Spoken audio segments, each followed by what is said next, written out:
আসসালামু আলাইকুম। আজকে আপনাদের দেখাবো বাংলাদেশের এমন পরিস্থিতিতে 500 টাকায় মধ্যবিত্ত গরিব ফ্যামিলি কেমন করে চলতে পারে। আসো।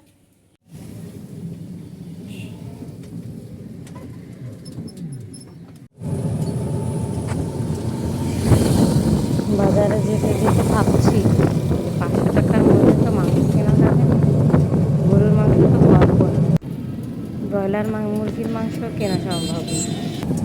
তো পুষ্টির চাহিদা পূরণ করার জন্য একটু মাছ নিব। বাজারে সব থেকে কম দামে যেই মাছটা পাওয়া যাবে সেই মাছটা। তো আবার ভাবছি আমাদের দেশে তো বসে চাহিদা পূরণ করে কাঁঠাল, কাঁঠাল নেওয়া যায় কিনা। আবার ভাবলাম না, কাকার থেকে মাছ চাই নিয়ে কত করে। সকাল সকাল যাচ্ছি, চারিদিকে জনমানব শূন্য বলা যায়, তাও অনেক মানুষই আছে। যাচ্ছি আমরা পুরাতন বাজার, মাগুরা পলিটেকনিক থেকে পুরাতন বাজার 4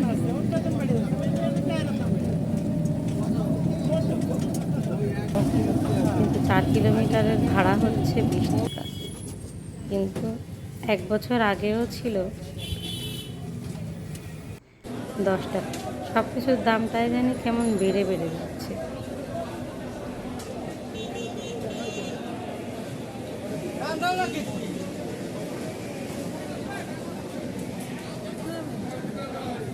মধ্যবিত্তদের 500 টাকায় তো মাংস হবে না, তাহলে মাছ কিনতেই হবে। মাছের বাজারে গিয়ে মাছের দাম শুনে খাওয়া খুঁজতে খুঁজতে কয়েকটা ছোটো সাইজের মাছ পেলাম। তো বললাম কত,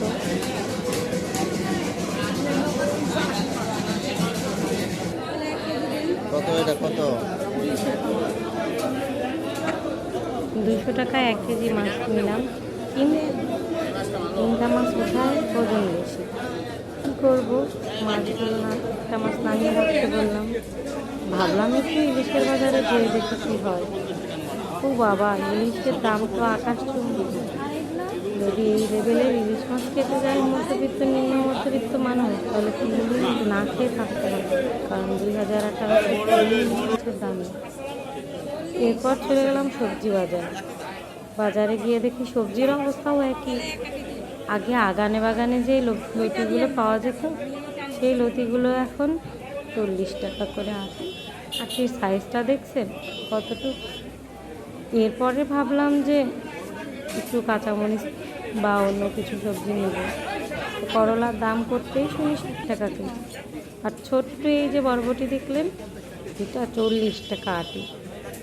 বরবটিটা নিলাম না, একটু করলা নিলাম। আর মরিচ 280।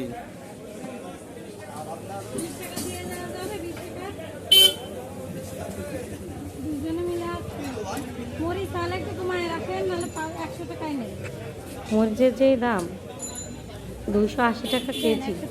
তো বললাম যে 100 টাকার মধ্যে যা হয় তাই দিই। এবার শুকনো বাজারে চলে গেলাম। শুকনো বাজারে গিয়ে একদম নিম্নমানের চালের দাম জিজ্ঞাসা করতে এই লোকটা বললো যে আমার কাছে কোনো নিম্নমানের চাল নেই। তাই এই কারণেই বললাম তাহলে 1 পোয়া পেঁয়াজ আর 1 পোয়া রসুন, 1 পোয়া পেঁয়াজ আর 1 পোয়া রসুন আর হাফ কেজি আলু। ভাবলাম যে 1 পোয়া ডালও নিয়ে নিই। তো ডালের দাম সহ এই শুকনা বাজারের দাম শুনে ভাবলাম যে আমার হাতে তো এত টাকা নেই, কী আর করবো। বললাম যে ডালটা নামিয়ে রাখি।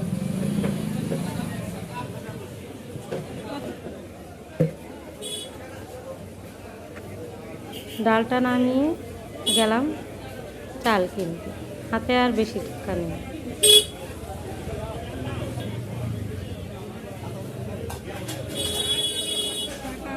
মাত্র 85 টাকা ফেরত পেয়েছি। সর্বনিম্ন কত চাল? সর্বনিম্ন কত? 56। ঠিক আছে, হ্যাঁ। প্রতি কত? আর এমনি কয়েকটা রেট বলেন তো।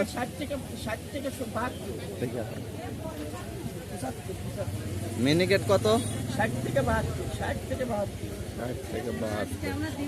সর্বনিম্ন কত তাহলে? চাল এটা এটা এটা 85, এটা 72 আর এইটা এটা 56 টাকা 56, এটা না? ভাত মোটা হবে না বাকি লোকে তা জানি না কেমন হবে। সবকিছু কেনা শেষে দেখি আর হাতে 29 টাকা বেঁচে যাওয়ার আছে। ভাড়া আছে? এতে করে তেলও কেনা হবে না, কয় টাকা লবণও বিল? কেনা হবে না, হলুদ। কয় টাকা আছে যাওয়ার ভাড়া? তো যেতে যেতে ভাবছি 500 টাকায় এইটুকু জিনিস কিনে বাসায় ফিরছি।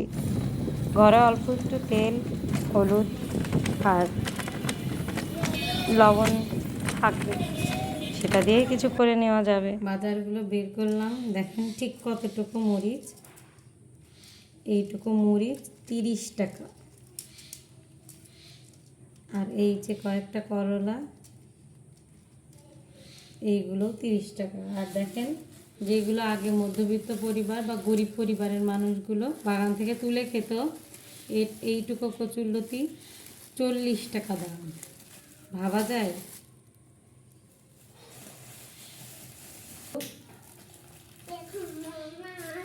এক কেজি মোটা চাল, মোটা চালটাও দেখানো হয়েছে যে কতখানি মোটা চাল। এই যে দেখেন কতটুকু পেঁয়াজ রসুন। এর মধ্যে হয়তো এই পেঁয়াজ দিয়ে সর্বোচ্চ গেলে 3 দিন খাওয়া গেলেও যেতে পারে, আর রসুন 2-3 দিন যাবে, আর আলু একদিনেই শেষ হয়ে যাবে, আর 1 কেজি চাল একদিন যাবে।